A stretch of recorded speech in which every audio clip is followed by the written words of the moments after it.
ગોળ આંબલીને એક તપેલીમાં પલાળીને ગરમ કરી લેવું. ઠંડુ પડે એટલે તેને ચોળીને પાણી ગાળી લેવું. આ રીતે ગોળ આંબલીનું પાણી તૈયાર થશે. એક મોટા વાસણમાં બાજરીનો અને કણકી કોરમાનો લોટ લેવો.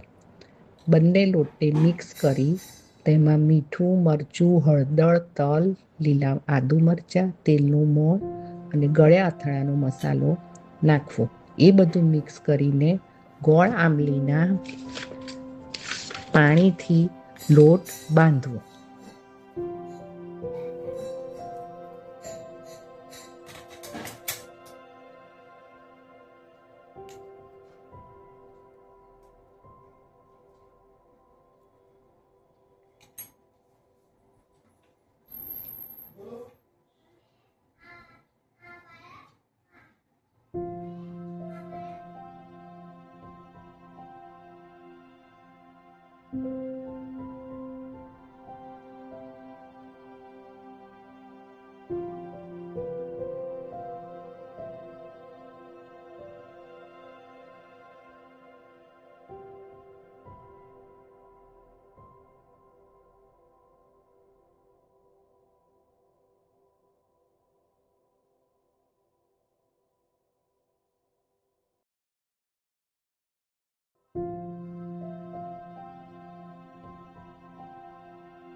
આ રીતનો લોટ બાંધવો.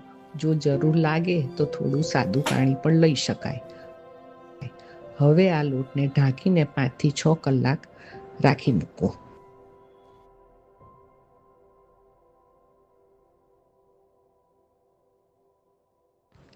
આદણી પર ભીનું કપડું અથવા પ્લાસ્ટિકની કોથળી લઈ નાના નાના લુવા કરી વડા થેપવા અને બરાબર ગરમ તેલમાં તળવા.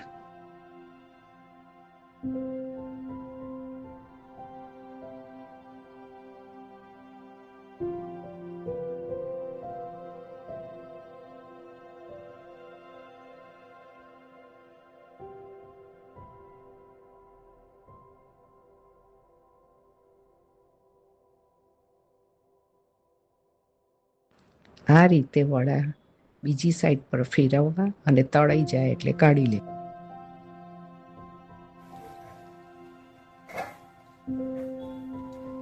જુઓ, આપણા મજેદાર વડા તૈયાર. આ વડા કેરીની સિઝનમાં રસ સાથે સરસ લાગે છે અને સીતા સાતમના તહેવારમાં દહીં સાથે બહુ સરસ લાગે છે.